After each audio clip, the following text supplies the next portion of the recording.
하나님의 말씀은 요한복음 오늘 7장이요. 요한복음 7장 53절부터 8장 11절까지가 오늘 함께 나눌 하나님의 말씀입니다. 다 각각 집으로 돌아가고 예수는 감람산으로 가시다. 아침에 다시 성전으로 들어오시니 백성이 다 나오는지라 앉으사 저희를 가르치시더니 서기관들과 바리새인들이 간인 중에 잡힌 여자를 끌고 와서 가운데 세우고 예수께 말하되 선생이여 이 여자가 간음하다가 현장에서 잡혔나이다. 모세는 율법에 이러한 여자를 돌로 치라 명하였거니와 선생은 어떻게 말하겠나이까. 저희가 이렇게 말하면 고소할 조건을 얻고자 하여 예수를 시험함이로라. 예수께서 몸을 굽히사 손가락으로 땅에 쓰시니 저희가 묻기를 마지 아니하는지라. 이에 일어나 가라사대 너희 중에 죄 없는 자가 먼저 돌로 치라 하시고 다시 몸을 굽히사 손가락으로 땅에 쓰시니 저희가 이 말씀을 듣고 양심의 가책을 받아 어른으로부터 어른으로 시작하여 젊은이까지 하나씩 나가고 오직 예수와 그 가운데 섰는 여자만 남았더라. 예수께서 일어나사 여자 외에 아무도 없는 것을 보시고 이르시되 여자여 너를 고소하던 그들이 어디 있느냐? 너를 정죄한 자가 없느냐? 대답하되 주여 없나이다. 예수께서 가라사대 나도 너를 정죄하지 아니하노니 가서 다시는 죄를 범치 말라 하시니라. 오늘 그 본문에 보면은 서기관들과 바리새인들이 한 여자를 예수님 앞으로 끌고 오는 것으로 오늘 본문이 시작되고 있습니다. 이 여자는 누구인가 하면 여기 보면은 간음 중에 잡힌 여자라 이렇게 설명되어 있습니다. 간음 중에 잡힌 여인이라는 것은 현장법이라는 것입니다. 그러니까 범죄하는 현장에서 잡혀왔다는 얘기입니다. 여러분 이것이 무엇을 얘기하는지 아시겠죠? 현장에서 잡혀왔다는 것은 이 범죄를 목격한 목격자들이 반드시 존재하는 일이고 그 일로 인하여 이 여자는 이제 빠져나갈 구멍이 없는 거예요. 다시 얘기해서 죽을 수밖에 없는 마땅히 형벌을 받아야 되는 그런 입장으로 서 있는 한 여자를 얘기하고 있는 것입니다. 서기관들과 바리새인들이 이 여자를 예수님께로 데려왔죠. 데려와서 뭐라고 얘기했는가 하면 모세의 율법에는 이 여인을 이와 같은 범죄한 자를 돌로 치라고 이렇게 말하고 있는데 성생께서는 이 여자를 어떻게 하는 것이 옳다고 생각합니까? 라고 예수님에게 물어봅니다. 물론 이 서기관들과 바리새인들의 이러한 질문은 아주 사악한 계략이 숨어 있었던 겁니다. 그거를 오늘 본문에서 어떻게 얘기하고 있는가 하면 그들이 예수의 고소할 거리를 찾기 위해서 만들기 위해서 이 여자를 예수님 앞에 데려왔다고 얘기하고 있습니다. 자, 이런 서기관들과 바리새인들의 얘기에 대하여 물음에 대하여 예수님께서 금방 대답하지 않으셨어요. 그리고 이상한 행동을 하나 하셨는데 뭐냐면은 허리를 굽히셔가지고 땅에 손가락으로 무언가를 쓰셨다고 되어 있습니다. 그리고 나서 또 계속 이에 대한 어떤 답변을 요청하니까 예수님께서 뭐라고 말씀을 하셨는가 하면 우리가 잘 아는 너무나도 유명한 말이 있죠. 너희 중에 죄 없는 자가 먼저 돌로 치라 라는 아주 유명한 그 말씀을 하셨습니다. 그리고 또 아까와 마찬가지로 땅에 다시 손가락으로 글씨를 쓰셨어요. 뭔지를 모르겠어요. 그런데 이상한 일이 일어났습니다. 이 말씀을 듣고 거기에 모였던 사람들이 마음의 가책을 받아서 이제 어른에서부터 젊은이까지 하나씩 그 자리를 떠나고 이제 그 자리에 예수님과 그 간음하다가 잡혀온 그 여자만이 남게 되었다고 성경이 우리에게 말해주고 있습니다. 그리고 그때 이제 예수님께서 그 여인에게 무엇을 말씀하시는가 하면 나도 너를 정죄치 아니한다. 가서 다시는 범죄치 말라고 말씀해 주십니다. 그러니까 예수님께서는 이 여인에게 지금 무엇을 하고 계신가 하면은 용서를 선언하고 계신 것입니다. 그 여자가 우리에게 보기에는 이 본문이 우리에게 보여주는 바에 의하면 아무것도 한 게 없어요. 용서해달라고 얘기한 적도 없고 그가 어떤 용서받기 위한 어떠한 선한 일도 그가 하지 않았습니다. 그런데 예수님께서 이 여인에 대해서 용서를 선언하고 있고 가서 다시는 범죄하지 말라고 하시면서 새로운 삶으로 그 여인을 초청하고 있는 것을 오늘 본문이 우리에게 보여주고 있습니다. 여러분, 이 본문을 볼 때 무엇이 느껴지십니까? 우리가 보통 이 본문을 대할 때 우리가 생각하는 게 뭐죠? 이 본문 속에서 무엇을 발견하게 됩니까? 우리는 이런 것들을 발견할지 몰라요. 아, 예수님은 정말 재치가 있으신 분이다. 예수님은 정말 지혜로운 분이시다. 어떻게 이 서기관들과 바리새인들의 이 교묘하고 이 사악한 계략에서 어떻게 이렇게 지혜롭게 예수님께서 빠져나오실 수가 있는가? 예, 맞습니다. 오늘 본문에서는 그런 예수님의 모습을 우리가 분명히 발견할 수 있습니다. 그러나 중요한 것은 뭐냐면요. 오늘 본문이 의도하고 있는 것은 그런 예수님의 어떤 지혜 있음, 예수님이 그 자리를 어떻게 지혜롭게 모면하는가, 그것을 오늘 본문이 보여주려고 의도하지 않고 있다는 것입니다. 그럼 무엇인가 하면 오늘 본문이 말하고자 하는 중요한 요점은 이겁니다. 뭐냐면 이 사건을 통해서 간음한 여자를 서기관들과 바리새인들이 붙잡아온 이 사건을 통해서 예수님이 사람을 어떻게 대하시는가?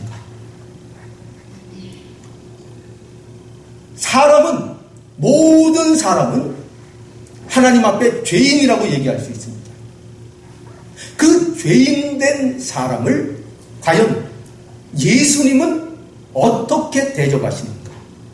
그 죄인을 어떻게 대하시고 다루시는가? 라는 것을 오늘 본문이 우리에게 보여주는 것입니다.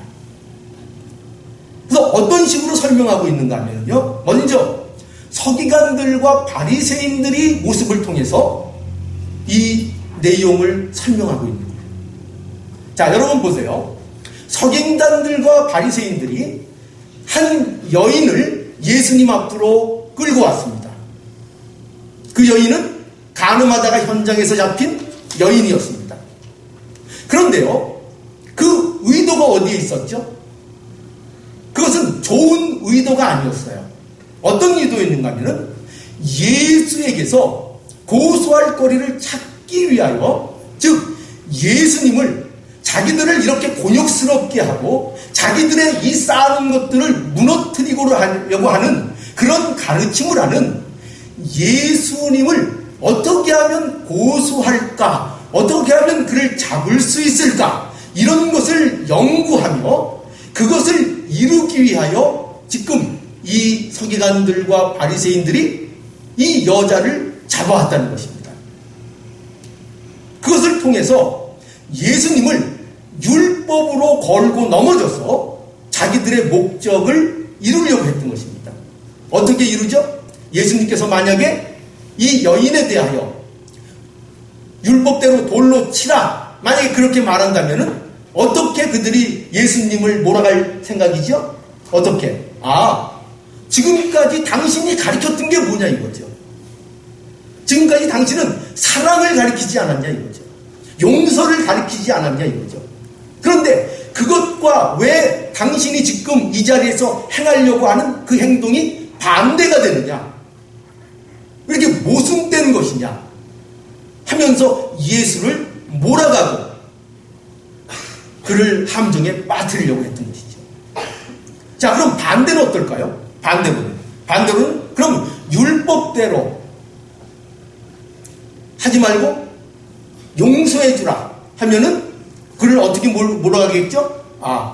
모세의 율법을 파기하는 자로, 율법을 무시하고 율법을 파기하는 자로 예수를 몰아가려고 하고 있는 것입니다. 이게 그들의 계략이었어요. 그러니까 이들이 모습이 뭐죠? 율법을 통해서 율법의 근본이 되시는, 율법이 가르치는 그 예수를 죽이려고 하는 그 악독한 계획을 그들이 하고 있는 것을 보여주고 있죠. 그뿐만 아니라요, 또 보세요. 여기 등장하는 이 가늠한 이 여자를 보십시오. 이 여자가 지금 현장에서 잡혀왔다는 거예요. 여러분, 이 간음죄는요, 이 돌로 치는 이 간음죄는요, 반드시 무엇이 성립해야 되는가 하면 그 간음한 것을 현장에서 목격한 목격자들이 반드시 존재해야 되는 사건입니다.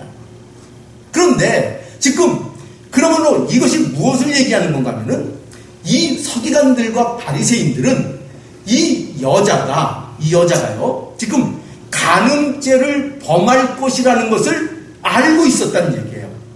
그 현장을 알고 있었고 그것을 이용하기 위해서 그 자리에서 그 간음하는 것을 지켜보다가 급습하여 그 여자를 잡아온 거예요.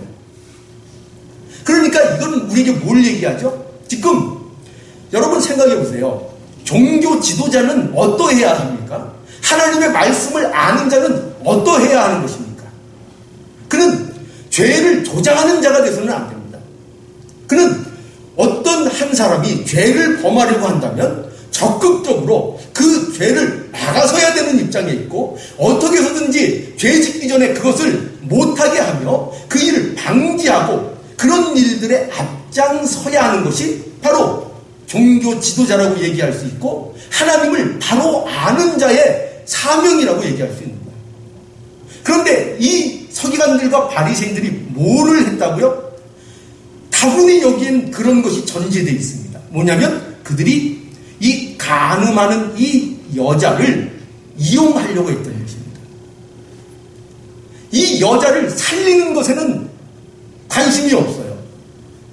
이 여자를 돌이키게 하고 좋은 쪽으로 돌아서게 하는 일에는 이들이 관심이 없었어요. 그들에게 목적이 뭐였다고요? 관심이 뭐였다고요? 예, 그 여자를 이용해서 예수를 공경에 빠뜨리려는 거였어요. 자, 보세요. 이 서기관들과 이 바리새인들이 얼마나 사악합니까? 얼마나 악독한 자들입니까? 그런데 보세요. 이것을 통하여 우리에게 무엇을 보여주시는가 하면 바로 이 서기관들과 바리새인들이 이 간음하여 온 이 여자를 이용하는 이 모습을 통해서 율법이 가진 한계를 드러내는 것입니다. 그것이 목적이에요. 여러분, 율법이 가진 한계는 뭐죠? 율법은 분명히 그 자체가 나쁜 것이 아닙니다. 율법은 좋은 거예요. 그 율법을 통해서 우리에게 거룩함을 요구하고 계시고 성도가 어떻게 살아가야 될지를 우리에게 늘 도전을 주시며 우리에게 하나님의 사람으로서의 걸어갈 길들을 날마다 우리에게 제시해 주는 것이 또 하나의 율법의 기능인 것입니다. 그러니까 그 자체는 좋은 거예요. 그런데 보세요. 그 율법의 한계가 뭐죠? 율법은 정죄하는 것입니다. 율법은 죄를 지적하는 것입니다. 율법은 죄를 깨닫게 하는 것입니다. 그 율법은 사람을 살리지는 못해요. 사람에게 생명을 주진 못합니다. 그에게 새로운 삶을 허락하지는 못합니다. 이것이 율법이 가진 한계라는 거예요. 그러므로 인하여 이 서기관들과 바리새인들의 이 여자를 대하는 이 모습과 이 사악성을 통해서 그들이 신봉하고 있는, 그들이 자기의 의를 삼고 있는 율법이라는 것이 어떤 한계를 가진 것인가를 우리들에게 보여주는 것입니다.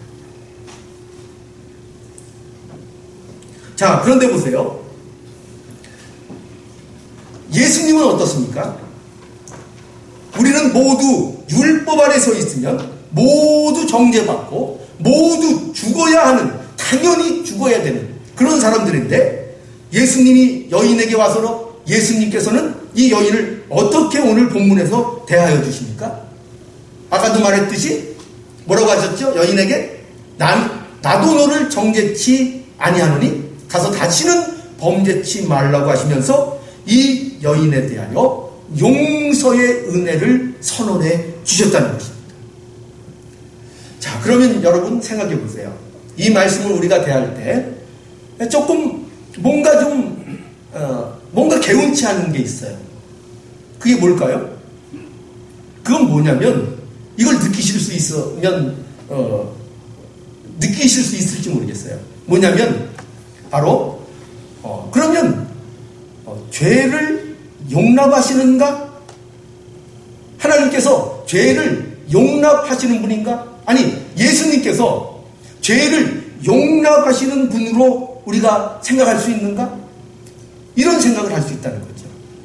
그러나 여기에서의 이 예수님의 용서의 선언은 죄를 용납하시는 것이 결단코 아니라는 것입니다.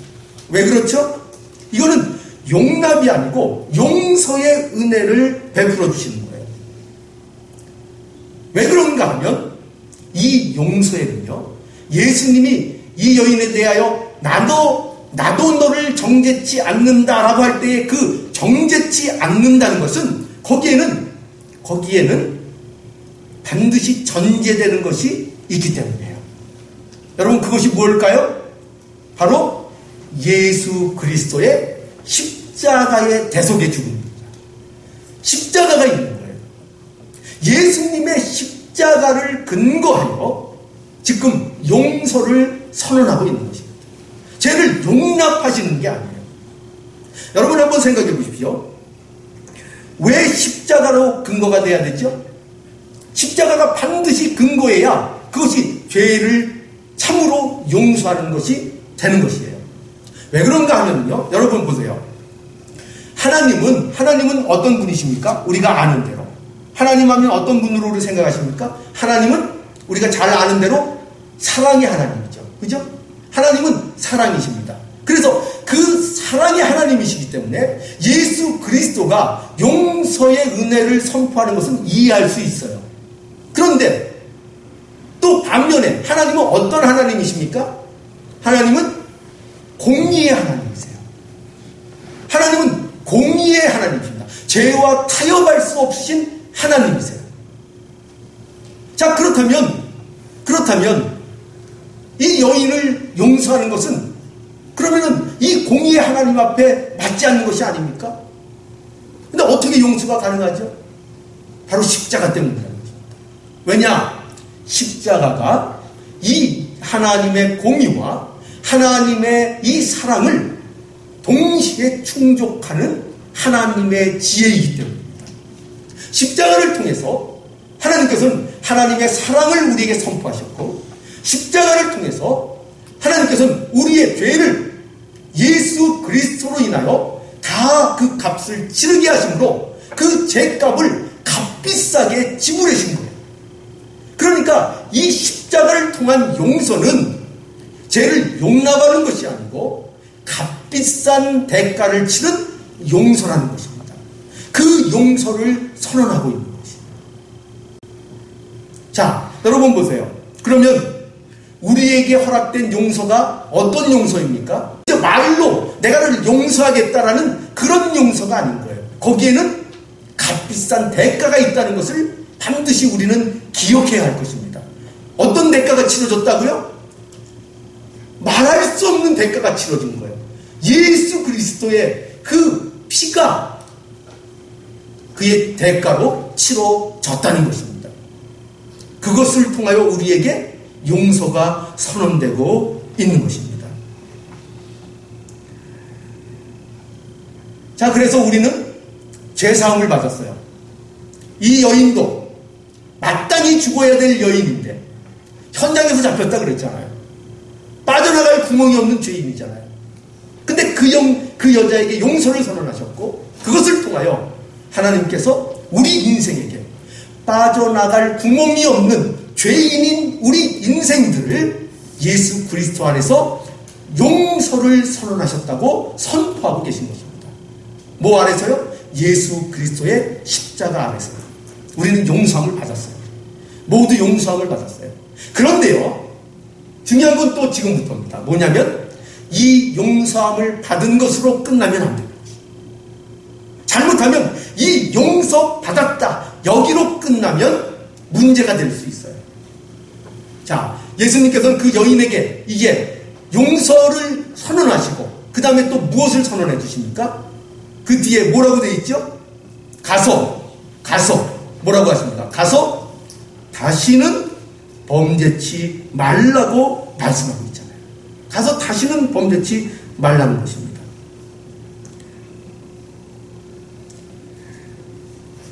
여러분, 하나님께서는요, 우리에게 죄 용서하는 것으로 끝내시는 분이 아니에요. 그것으로 끝내시지 않고 반드시 우리에게 무엇을 도전하시는가 하면 새로운 삶으로 나가라고 말씀해주고 있는 것입니다. 다시는 범죄하지 말라. 이게 새로운 삶. 여러분, 우리가 예수를 믿는다고 해서 생각해 보세요. 우리가 나가서 죄를 다시는 안 지을 수 있습니까? 그렇지 않죠. 근데 여기 가서 다시는 범죄하지 말라고 말씀하세요.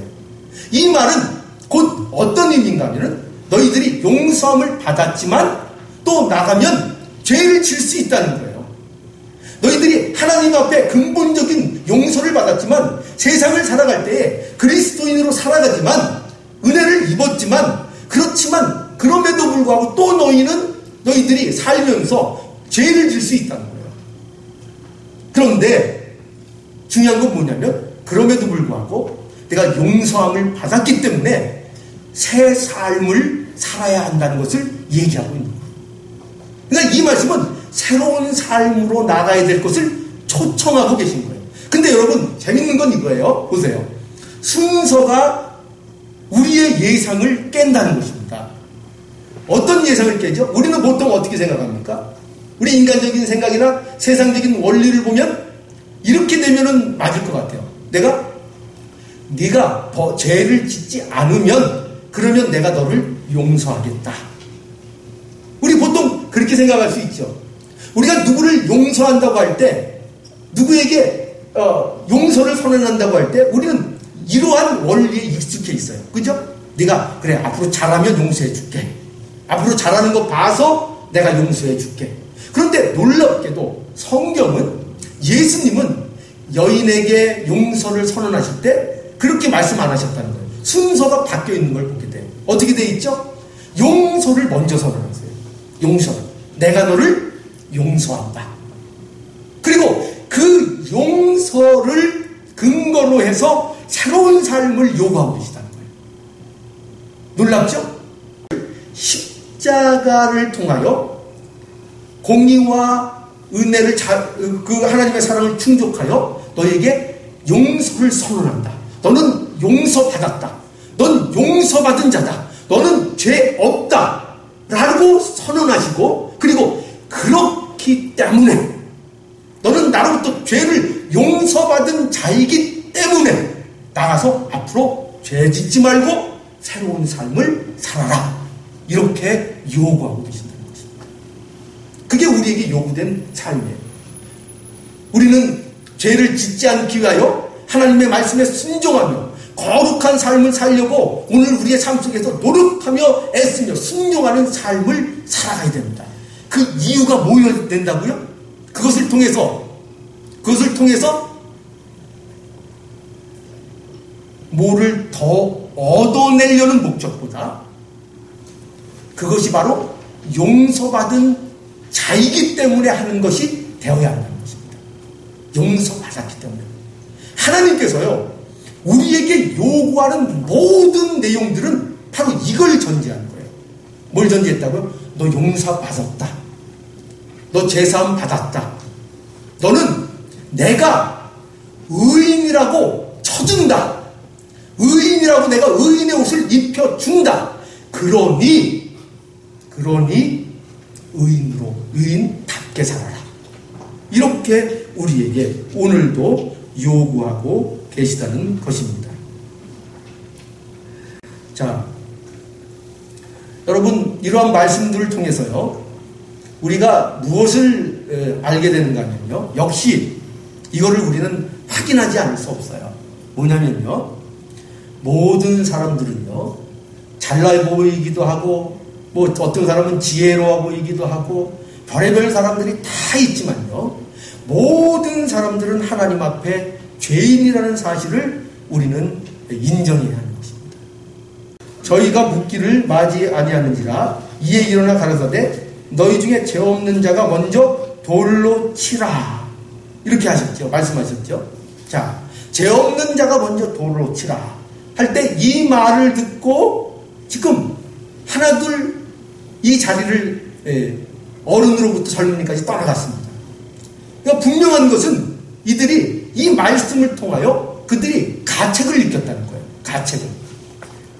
땅에 뭐라고 쓰셨는지는 잘 모르겠어요. 어떤 사람들은 이 땅에 쓴 것이 그들의 죄, 그 모여있는 사람들의 어떤 죄를 하나님께, 예수님께서 쓰셨다는 그런 얘기가 있어요. 이것도 하나의 추측입니다.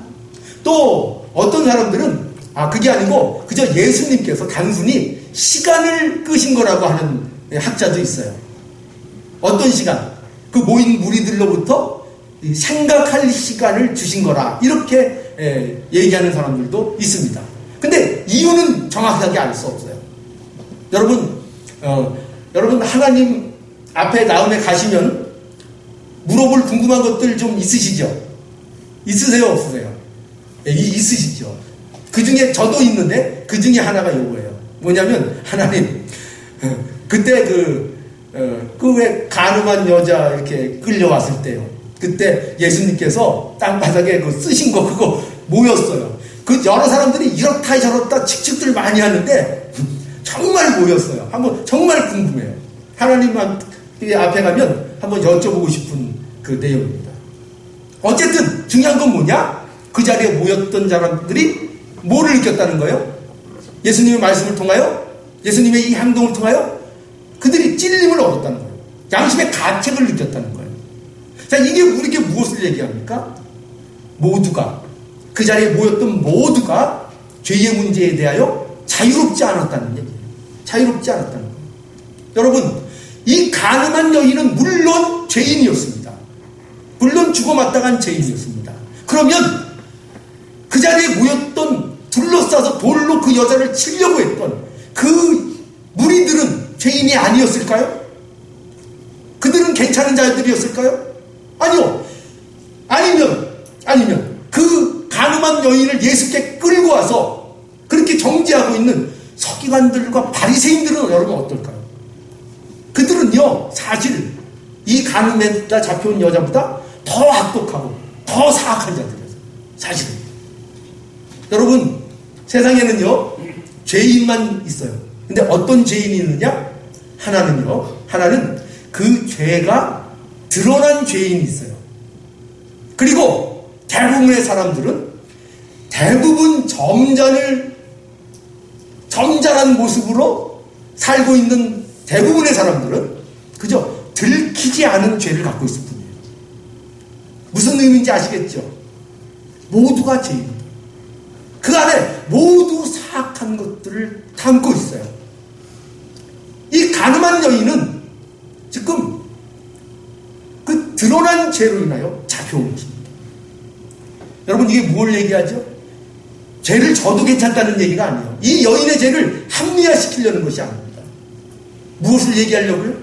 모든 인간들은 죄의 문제에 대하여 자유롭지 않다. 이것을 우리에게 말씀하고 있는 것입니다. 자, 그러면 그런 인간들이 누가 그러면 하나님 앞에 은혜를 받겠습니까? 도대체 누가 하나님 앞에 은혜를 입는 것입니까? 그 해답이 오늘 여기 있잖아요. 예수님께서 말씀을 선포하실 때 그 말씀을 듣고 그 경건하게 산다고 그 주장했던 서기관들과 바리새인들도 그 자리를 슬그머니 떠나갔습니다. 돌로 치려고 했던 그 무리들도 슬그머니 하나씩 그 자리를 떠나갔습니다. 그런데 그 자리에 오직 한 사람만 남아 있었어요. 누가 남아 있었습니까? 간음하다 잡혀온 그 한 여인만이 말없이 예수님 밑에 있었어요. 이 여인은 생각이 어떨까요? 그냥 내가 죽는 것은 마땅하다고 생각하고 있을 거예요. 나는 죄인이다. 난 죽어야 빠져나갈 구멍이 없다. 어찌 보면 모든 것을 단념하고 처벌만을 기다리고 있는 그런 죄인의 모습일 거예요. 어찌 보면 아주 가련하죠. 그 여인이 앉아있는 것입니다. 보세요. 누구에게 용서의 은혜가 선포되고 있습니까? 이 여인에게 예수님께서 용서를 선포하십니다. 그리고 새로운 삶으로 인도하십니다. 이 여인에게. 오늘날 여러분, 하나님의 은혜를 입어야 사는 거예요. 하나님의 은혜를 입어야 참으로 행복을 누리며 하나님의 백성으로 사는 거예요. 누가 그 은혜를 입습니까? 그 은혜를 누가 날마다 하나님 앞에 입으며 살아갈 수 있습니까? 하나님과 예수 그리스도와 함께 있는 자예요. 예수님 곁에서 떠나지 않는 거예요. 예수님께서 말씀으로 우리를 책망하실 때가 있어요. 우리를 찌르실 때가 있어요. 그때 서기관들과 바리새인들과 그 무리들처럼 슬그머니 떠나가는 자들이 아니고 예수 그리스도 앞에 붙어 있는 자, 예수 그리스도를 붙잡고 그의 은혜만을 강구하는 그 자만이 하나님의 은혜를 입는 자가 되는 것입니다. 여러분, 하나님은 바로 이런 하나님이세요. 하나님은 공의로우시며 하나님은 자비로우시며 하나님은 인자가 무한하셔서 죄인들을 물건으로 취급하지 아니하시고 하나의 인격으로 용서의 대상으로 은혜의 대상으로 품어주시는 그 놀라우신 하나님이신 것입니다. 십자가의 대속을 통하여 이것이 우리에게 허락되어 있습니다. 이 은혜를 누리고 선포하고 이 하나님 앞에 감사하는 우리 미주 서구의 모든 성도들이 되시기를 간절히 원합니다.